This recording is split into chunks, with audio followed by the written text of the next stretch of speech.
Well, hello there. Hi to all you Biconics wrestling nerds out there, and welcome to another edition of the Friday Night Faction Review. It has been a little bit, but I am so happy to be back. I am one of your Friday Night Faction hosts, Mikey, here to review SmackDown for October 27th, 2023. And joining me once again is my lovely co host, Minnie. Minnie, I'm so happy to have you back. How are you, my friend? When you see that guy on the collision review, if you guys watch that with the mask on, that's not me. I mean, I we know here are trying to figure out. we're just both Cardinals fans. He was happens to be wearing the same shirt as me. It is not me. Listen, It's not me. we here at the Biconics are conducting a full backstage investigation. We're trying to figure out. Last we heard is that our masked friend is out somewhere helping El Generico in Mexico, helping children. But more, we will keep you up to date on all that. But focusing on what we witnessed on our screens from this past SmackDown, I have to say, now I'm not the biggest fan, and Crown Jewel is always a pay per view for WWE that is kind of like just because of the political implications of it. But honestly, this was a pretty I'm well kind of paced, well built SmackDown. I'm curious with Endeavor being in charge if they're going to continue to push it. I think they let it happen this year because it's probably already planned. But I wonder if they're going to continue to do because I know Crown Jewel and everything that was all Vince's big thing. With as you guys know, Vince is gone because the stock dropped, and Endeavor was like, "Yeah, screw you, Vince, go away." Um, with Vince being gone, I wonder if they're going to continue Crown Jewel for the next couple of years. I'm not sure how big the deal was that he signed with Saudi back when he did it a few years ago, but Huh. I don't know if That'd that's be going to interesting. continue with Endeavor. That's a good question. I think it still might because UFC it goes everywhere and it includes the Middle East. Like they did a whole thing with Abu Dhabi and everything like that. But we'll see how it goes. I mean, we shall see, and we're 1 week out. So a lot of tonight is building towards Crown Jewel, which like, okay, fine. But even with that, I have to say this was a pretty fun episode of SmackDown, and it was well paced and it was a lot of fun. So let's just jump into it. So SmackDown takes place in Milwaukee this week on Friday. And before we get anything, we are told at the top of the show, thanks to our commentators, that us They're in weekly Milwaukee. They said that a and lot. They're in they Milwaukee. said ugh, WWE needs to cut it back with. I was like, listen, I know what city you are in, and like I'm watching the show. Like you don't got to remind me every 5 seconds, you guys, but it's fine. And then surprisingly, they told the commentary team told us at the top of the show that Us Weekly of all things broke this, but John Cena will be facing Solo Sokoa at Crown Jewel in a one-on-one match. And I was just like, not His first, not not Sports Center, not ESPN, but Us Weekly? yeah, that That was was weird. yep. But yeah, first singles match since his loss to Austin Theory at WrestleMania. So be excited Mm-hmm. to see the boy big match John come back. We'll see him a little bit later in the show. But one of the best things I've ever seen happened. It started off with the contract signing for the WWE Universal Undisputed Championship, whatever the hell it's called, between LA Knight and Roman Reigns started. Reigns came out, was doing his 30-minute entrance when it was interrupted, and it was shortened by LA Knight. I love LA Knight. Thank you for shortening that man's entrance.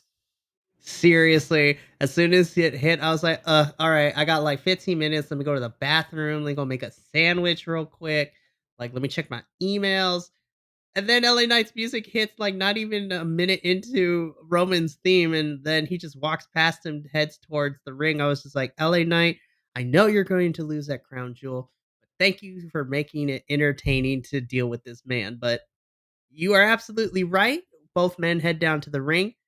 Also, I love that the mind games that LA Knight is playing. So LA Knight goes and sits at the head of the table, which makes Roman sit at like where LA Knight's supposed to be. And they Paul Heyman tried turning the table, and LA Knight was like, "Back off." This was Yeah, actually a really, really fun. This was fun. Yeah, it was. It wasn't a super long segment. Normally, Bloodline segments are like 45 minutes long. He came out. He signed the contract. Reigns was like, "Have you ever been in one of these matches before?" Normally, more is supposed to happen, but you know what? I'll do a favor. I'll be nice because I'm a nice tribal chief. Signed the contract. Nick Aldis went, "That's all I have to do." Later, and then LA Knight was like, "Hey, I'm at the head of the table. Acknowledge me." And Roman Reigns was like, "Nah." And then a fight happened, and then somebody got put through a table. Thanks, Jimmy. We'll talk about Jimmy because Jimmy had me cracking up later in the show when he and Roman were talking backstage. It was funny. I I want to shout out LA Knight though because I paused when I was watching and I was laughing my ass off because LA Knights are running Roman Reigns down. Meanwhile, while you were suffering succotash over here, I was like, oh my God, he did the callback to that line that Roman cut on Seth Rollins all those years ago, and that it became a meme. And Roman hated saying that. He didn't want to say it, but Vince made him say it. LA Knight is one of the best modern day talkers we've had since like Cena's heyday. Cena can still rip Serious. anybody to penis. Oh my god, uh, pieces. Demonetized. It's been over 3 minutes. We're good. To Yes. pieces on the mic, but LA Knight is incredible. Very, very. I don't want to amend the comparison because everybody likes to make the comparison. Very Rockish, like his cadences remind me of the Rock a lot. Great job overall. Good segment. Really quick. It was quick, which was good. It was like boom, boom, boom, boom. Jimmy came out, got put through a table. LA Knight was like, "I'll fight all y'all," and then that was it. I, Quick and clean. I like this new. I like when Triple H takes things back over. Stuff is fast and to the point. yes, get to the point. We can take out like the 20-minute of fluff and get to like 10 minutes of the meat and potatoes of everything. And obviously, this sets up because we do find out that LA Knight will be taking on Jimmy Uso in the main event later tonight, which I love to see. Then we get our first match of the evening. This is a tag team match with LWO, which is being represented by Santos Escobar and Carlito. So happy to see them both. Carlito versus the Soup Profits. Yes, versus the I Street Profits. I don't like their new theme. I like their old one with the red solo cups, but their heels they have to have a different theme. It makes sense. I hope Yeah. if they go back to being faces, they go back to the red solo cups. But Yeah. I miss the solo cups too. And it makes me sad a little bit. but I like But they're being on TV more, which is if that's what we have to do to get those dudes on TV. Okay, as I've heard in the previous episodes of this or other podcast episodes. Check us out, Biconics, by the way, great podcast. Um, I love Montez Ford, so if you get him on TV more, sure. and this is a really fun tag team match, and I was just like, I was like, this is what I want to see. I love that the Soup Profits with Bobby are feuding with LWO still. Carlito still can go, man. Santos, I think this match was a lot of fun, but as we get to the tail end, where it seems that LWO might actually pick up a victory, the Titantron shows Logan Paul himself punching out Rey Mysterio with the knockout punch, which causes a bit of a distraction. So Santos tells Carlito to go run backstage to go help Ray, and he's got it covered. And then, of course, it becomes a 2-on-1. The Street Profits hit their new finisher and pick up the victory I over don't like the new fit. LWO, who once again is I the don't like the new you finisher. know It looked like he didn't do it right, and it like Santos landed on top of Montez when he did it. I was like, damn, like they gotta either clean it up or just go back to a different finisher or something. yeah, we don't want talent to get hurt. And like the finisher is all right. It's not my favorite thing. I'm sure it will grow on me if they clean it up and the more they use it. But I was just like, it's all right. I feel like they should do a variant of but this is one of my favorite tag team finishers of all time, like the Shatter Machine. Oh, you know what? I would love to see them do some sort of version of I feel that like they would because be I mean, perfect for that because it's Dawkins is it strong to as hell, oh yeah, but Soup Profits got the dub. and the LWO emphasize the L. It keeps taking these L's still. It's sad, but it is what it is. So We then go backstage where Roman Reigns is talking to Paul Heyman, and of course they do the obligatory "let's take a dump" all over the local sports team, which in this case was Green Bay Packers. Yep, Um, yep, that I, was I funny. went I went on a rant on this in one of the other reviews this week. I was just like, I hate the dumping on the sports team because it's such a tired trope, but it is what it is. And then Jimmy Uso had me cracking up because he walks into the frame and he's laying on. He's like, ugh. And Roman Reigns like, where have you been? I was like, in the training room. I was just like, I was just like getting checked out. I was like, I went, and Roman's like, what for? I was like, man, did you see anybody else go through a table? And then He Roman's Roman, telling Roman's Roman, like, go oh, ahead. that's right. He's like, do you see him else go through the table? Roman's like, ah, that's right. I chuckled at that. And then Roman tells Jimmy, he's like, listen, these are all the things that are happening at Crown Jewel, but I need you to handle business tonight. You need to make sure LA Knight doesn't get to Crown Jewel. And Jimmy's like, I love this too because it was such a quick turnaround. I loved it. Jimmy's like, man, can't you get somebody else who's not on the injured list to do it? And Roman's like, what'd you say? It's like, yeah, I'll definitely do it. I'll take care of business. I was like, damn, Jimmy, you caved real quick. Yeah, he was like, I'm on the IR, but I don't know what you want me to do. You're what? I'm off the IR. I got you. It's It is a thing of beauty. I love it so much. That was funny. Then we get another backstage segment. This time we see Logan Paul walking down the hallway, and I believe it was Kayla that was doing the interview, I or think so. Kathy, one of the two. It was either Kayla or Kathy. I forgot to write it down.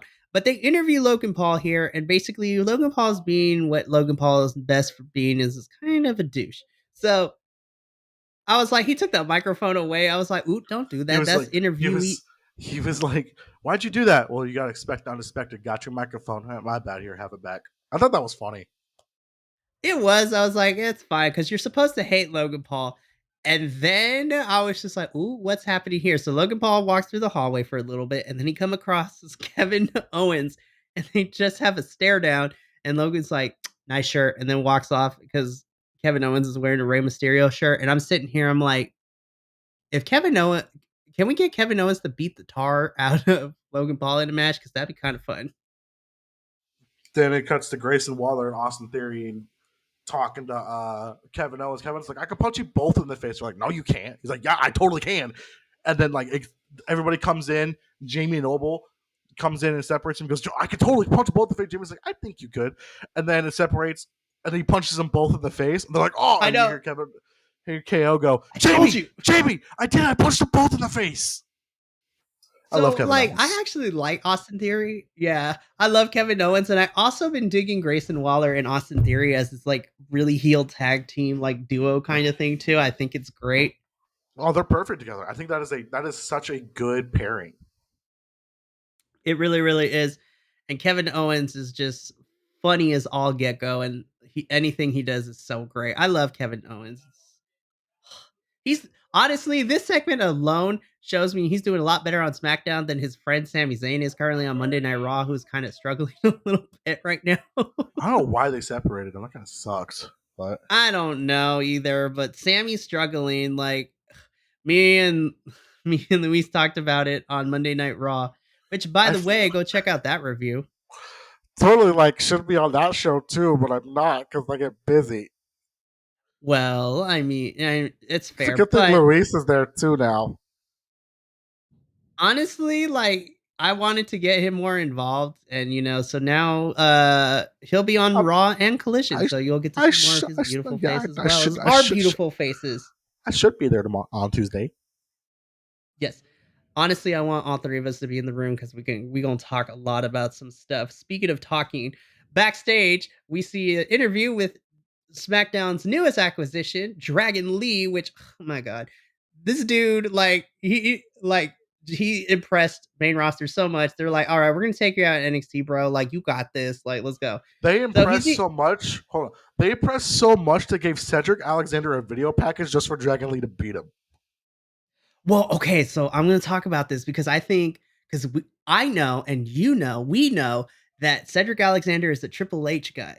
Like Triple H loves Cedric Alexander. In fact, Triple H was strongly the one who put 205 Live together with all the cruiserweights. So I was just like, I'd love to see it. But anyways, The so Dragon greatest Lee, thing that happened, I wish never failed. seriously, 205 Live was so good. and They put then Vince on had to ruin everything. banger Like, matches. oh my god! Listen, I was just like, it made me upset because you had such a great talent pool. You had Cedric. You had Buddy Murphy versus Pac for the belts. oh my gosh, like that was a baller. Like even though Austin Aries was kind of a douche nozzle a little bit, like he put on some great matches. Like there was a whole when Akira Tozawa was actually used like not as comedic relief. Like oh my I god. don't know, man. His dance moves were incredible. I And love when that Kushida video. was a part of that, oh my god. See, we could talk about it, but I mean, it's kind of relevant because Dragon Lee gets interrupted by Cedric Alexander, who basically says, "This is like, I want you to be at your best. I want you to give me your all." And Dragon Lee's like, "I got you, bro." And then they shake hands, and Alexander's like, "Good, I'll see you in the ring." They Yeah. put on a Ooh, we'll talk banger. about that match because, like, ooh, that honestly, that was I don't care what nobody says, that was my match of the night. But we'll talk about it when we get there because we got to get through some other stuff. Oh my gosh. On paper, I knew it was going to be good. And the only complaint I had, I will talk about it when we get there. There's only a minor complaint, but oh my goodness. So Always after have this complaints. backstage segment, yes. After that, we get into our only women's match of the night, though we had one more segment afterwards with women, but our only women's match of the night, we saw it was Shotzi taking on Chelsea Green. And at first, I was like, did I miss something? How did this match come to be? And then, sure enough, they showed how this match came to be. Nick Aldis is out here putting heels in places, and I'm kind of here for Hey, it. dude, his oh my god was hilarious. But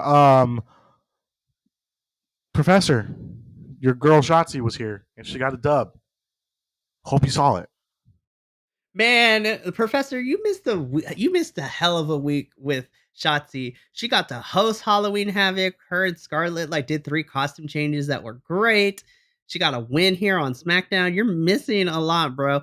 Professor, here's hoping that as you're getting He's close to the end of your journey, that you come back refreshed, renewed, ready to talk a whole lot of smack. But he better. this match served its purpose. This match served its purpose. Shotzi did pick up the victory here. There was a moment that I thought Chelsea was going to win, but then, of course, her Karenness got the best of her. She showboated for too long, which allowed Shotzi to pick up the victory here. And Piper was not having it. She was mad when she came into the ring. She's like, oh, hell no, Chelsea. What are you doing? Yeah, that was about it though. That was that. I mean, they needed to do a little bit more, but granted, they're kind of setting up for Crown Jewel. And there's not a lot of women's stuff for Crown Jewel because it's Saudi Arabia. But that's for a different podcast. That is for a different podcast. And these women will not be over there because we'll get to the women who are going to be over there, which I have questions about, but we'll talk about that in a little bit. So we cut to commercial, and then this was the second longest segment of the night outside of the contract signing. So John Cena comes to the ring, and then this is where he cuts an emotional promo, which basically hints that maybe he will retire, maybe he won't. Like he needs to figure out if he still got it.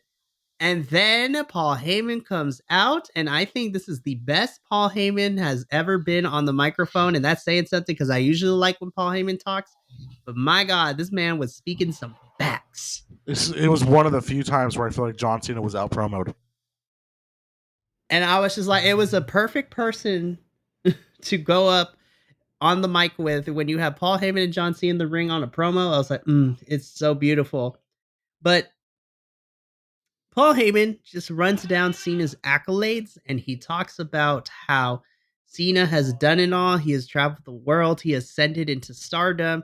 But then he talks about that but then you could have been left alone, but then you decided to step in bloodline business.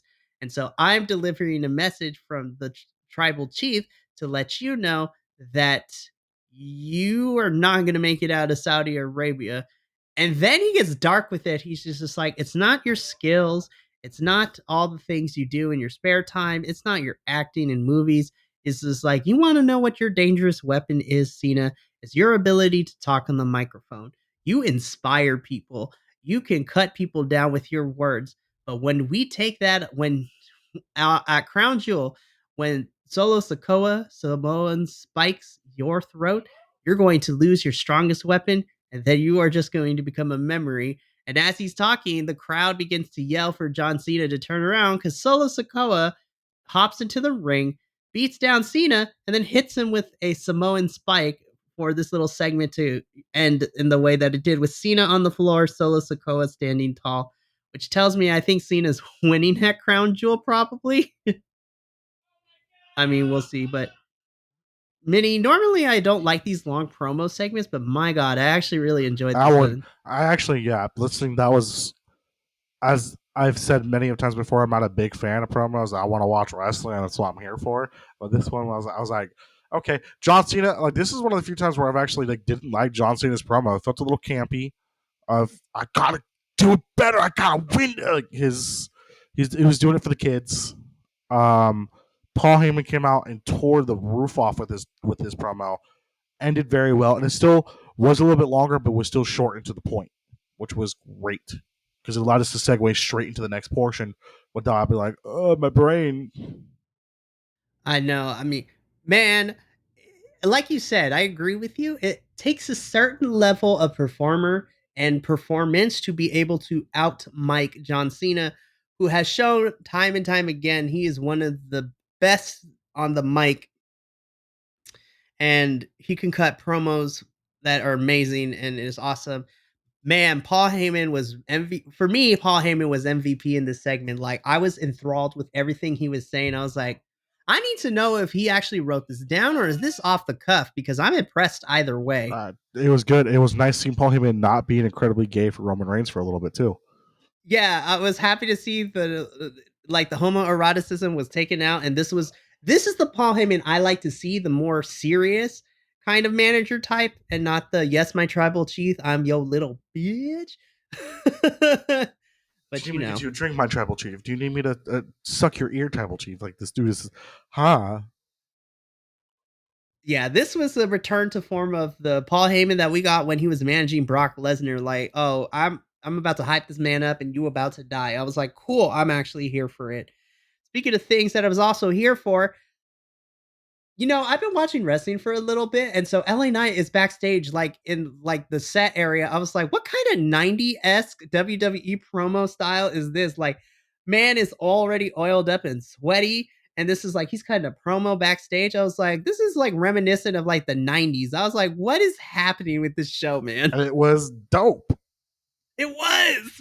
He said, "I'm gonna take your pigtails and ride you to this victory." I was like, "Oh my god!" That line cracked me up. It's like, I'm gonna take you by your two little pigtails. I'm gonna ride your ass all up and down this ring. I was like, LA Knight is the only person that I have seen that can get away with saying the half of the things he does. I was just like, bro.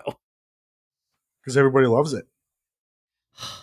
See, if more wrestlers did this type of style, is just like, not even like, we don't need a backstage interview person to cut these promos. Just have them feel like be somewhere, be like, all right, talk to the camera. All right, let's go whoop some ass. And then, LA Knight, yeah, literally runs down Jimmy and basically talks about it. Is like, you better be ready because, again, I'm gonna take your pigtails. I'm gonna ride your ass all up and down this ring, and then to let everybody know whose game is at LA Knight. Yeah. Yeah, And then we're from this nerds. promo, we get my match of the freaking night: Dragon Lee versus Cedric Alexander. Oh my god, Minnie, I was not ready for what I saw. Banger, Holy, banger. holy Toledo, man. Like, this match was on paper. I knew it was going to be great because Cedric Alexander's awesome. Dragon Lee is awesome. My only complaint I had with this match, I wanted 5 more minutes. Like, we only got 7 minutes. I wanted 5 more minutes of this match. That was my I only feel like complaint. they should give him a pay per view match, like for something. They got to set a feud or something with these guys. Seriously, seriously, like Cedric, do something with like Cedric and Dragon Lee. And I know even though he's on Raw, like if you throw Ricochet in here too, I'm like, oh my god. Don't do that. That's gonna. Oh my god, Ricochet, I just want to see Ricochet versus Dragon Lee. I'm surprised we haven't done that yet.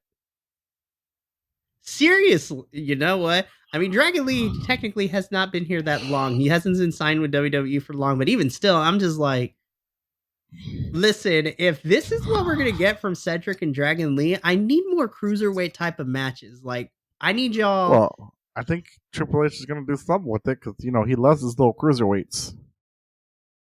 because this match was awesome. I have no words. Like, this is my match of the night. I don't care what nobody says. This is my match of the night.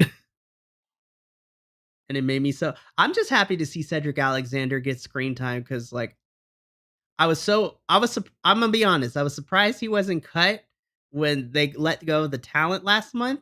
And I was like, Shelton Benjamin, his tag team partner, was gone, but they didn't let Cedric go. So I was just like, I think Triple H has something to do with that.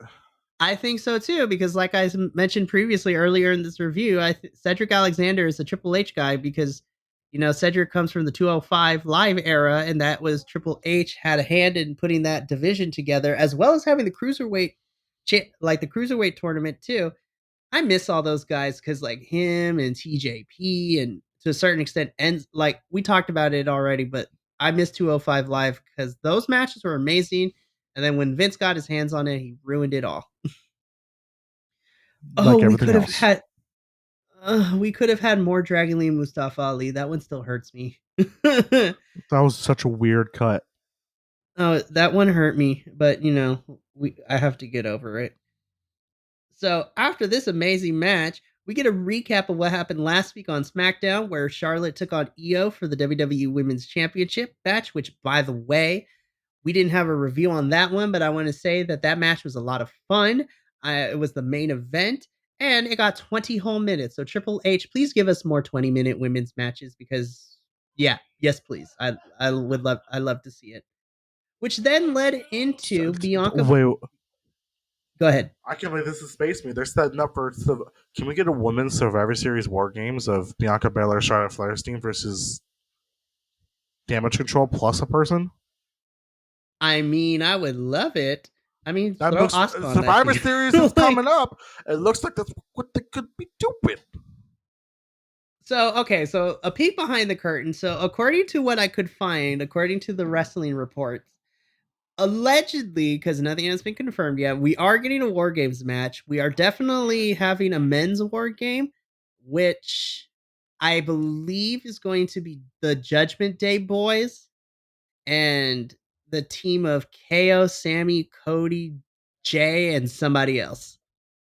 So we'll see what happens with all that. We got 4 weeks until Survivor Series, so we need to start building this card really quickly. Yeah. um, I think they're gonna do it right immediately after Crown Jewels when they're gonna start doing it.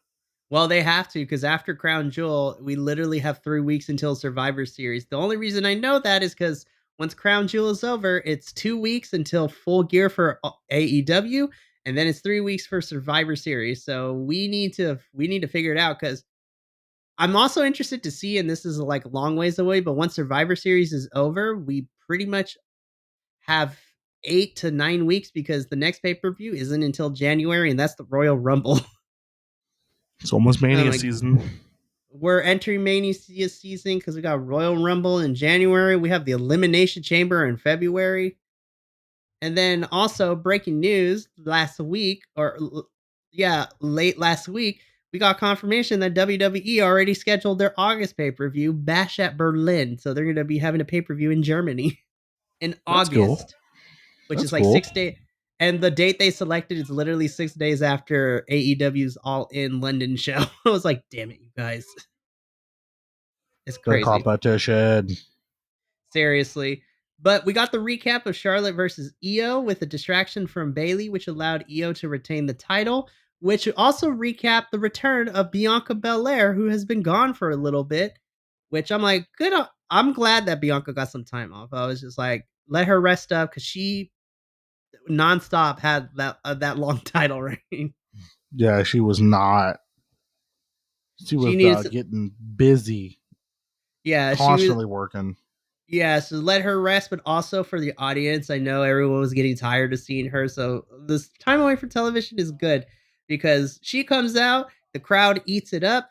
They love her, I love her, and Bianca basically cuts this promo in the ring where she says that we kind of saw a little bit of a more heelish Bianca because she was getting a little vindictive. She's like, I had nothing but revenge on my mind, and I was just like, you know what? So I presented this idea to Nick Aldis. And so at Crown Jewel, it's going to be me versus Io for the WWE Women's Championship match. So we're going to get that championship match at Crown Jewel. And then next week, because she wants payback on the person who is the puppet master for when they Damage Control attacked her, she will be taking on Bailey next week. And then, her music hits and that ends that segment. So, Minnie, the return of Bianca Belair, the Crown Jewel match, and just overall this segment, what did you think? Short, sweet, to the point. Another good woman segment. Banger. So from there, we jump straight into our main event, which we see Jimmy Uso taking on LA Knight. I was surprised by how much time we got with this because I looked at my screen. I was like, oh, we still got like 15 minutes. I was like, okay, I'm not going to complain. I will say this match was a lot of fun, but it's what I expected from Jimmy and LA Knight because, we're building LA to face Roman at Crown Jewel. I didn't expect of course, LA Knight won. I mean, it's not going to be too bad to get the blunt force trauma one. He dodged the Roman Reigns spear out of nowhere, nailed him with the blunt force trauma. I wasn't expecting that. No, and that's what I want to talk about because the match itself was fun, but LA Knight picks up the victory. But the fact that LA Knight looked so strong after this because he dodged, like you said, he dodged the spear and then he hits Roman with the BFT, the blunt force trauma, and Roman selling the heck out of it. I was just like, I have see, and this, and I'm normally I don't like it because I was like, you guys, you can't do this because I know he's not going to win, but I'm actually don't hate it. Or the fact it was like I know he's not going to win, but man, you are continuing to make LA Knight still look strong even when we know he's going to lose. And I'm like, hang on, let's make a case here. I can actually, if they really wanted to, they could take the title off Roman, but I know they're not going to, but I don't think I've ever seen any of Roman's other opponents look this strong going into a match against him since he won the title. I could be wrong though. Right. I think this is gonna be possible because like Roman isn't set to have a match at Survivor Series or anything. So I wonder if they're gonna have like Roman win by DQ and then LA Knight have his rematch at like Survivor Series or something. I mean, if not Survivor Series, then put that title on, I guess, if he wanted to at Royal Rumble, if he wanted to. But, we'll see what happens with all that. But blunt force trauma to Roman Reigns, which allows LA Knight to stand tall as SmackDown goes off the air this week. Mini, we have come to our final ratings. So I'll start with you. What do you give this week's SmackDown? I'll give it solid like 8 out of 10 minis. It was a solid show. Nothing too eye popping, but enough to keep me super interested. They somehow made Crown Jewel look interesting. I don't understand how they did that, but they did. I'm still not planning on watching it because I'll be at work. But uh, yeah, I'll give it a solid 8 out of 10 minis. Everything was short to the point. Everything was kept very paced very well, which is something SmackDown has struggled with. Which is something me and Professor have talked about extensively, is how much this has been slow paced, and this was paced fantastically. And of course, Cedric Alexander versus Dragon Lee, banger. So yeah, I'll give it a solid 8 out of 10 minis. I agree with you, and I pretty much echo the same sentiments as you. I also give this an 8 out of 10. Everything was paced beautifully. A lot of this backstage and the in ring segments didn't overstay their welcome. I did appreciate that we didn't get like a 30-minute bloodline stuff because LA Knight and Roman only took up 10 minutes, which is what it all needed to be. And everything flowed very well. And what I appreciated about SmackDown that I wish Raw would do a little bit better is that yes, we're building towards Crown Jewel, but we're also extending some stories that are not going to be at Crown Jewel to go as we head into Survivor Series in a couple weeks, which I'm excited for. But that is going to bring us to the end of this week's Friday Night Faction review. Join us next time as we continue because we will be covering the go home show technically for Crown Jewel, which should be very, very interesting.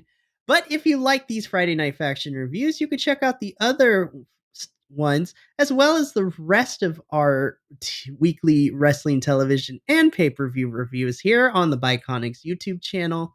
You can check us out all over the social medias at BC WrestlePod, where you can get notifications on when new reviews go up, as well as some behind the scenes stuff, and as well as some out of context clips from the episodes. Trust me, they are a hoot. You should go check those out. Banger. And of course, if you want to hear our more unhinged wrestling opinions, you should go check us out at the Biconics Wrestling Podcast, where all podcasts can be found. Lord have mercy, you think this is bad? Unhinged is a light statement. We're buck wild. It is a car crash, but it like in the best kind, honestly. You can say But we have a couple of that is fender going to be. benders.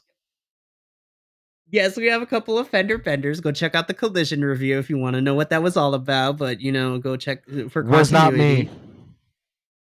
Yes, yeah, Minnie, it was weird. Like, I think you would really like our new luchador masked friend. Like, honestly, I think he seems to be really great. And again, I'm hoping that we can find him so we can bring him on as a regular. But I think you two would get along very, very well.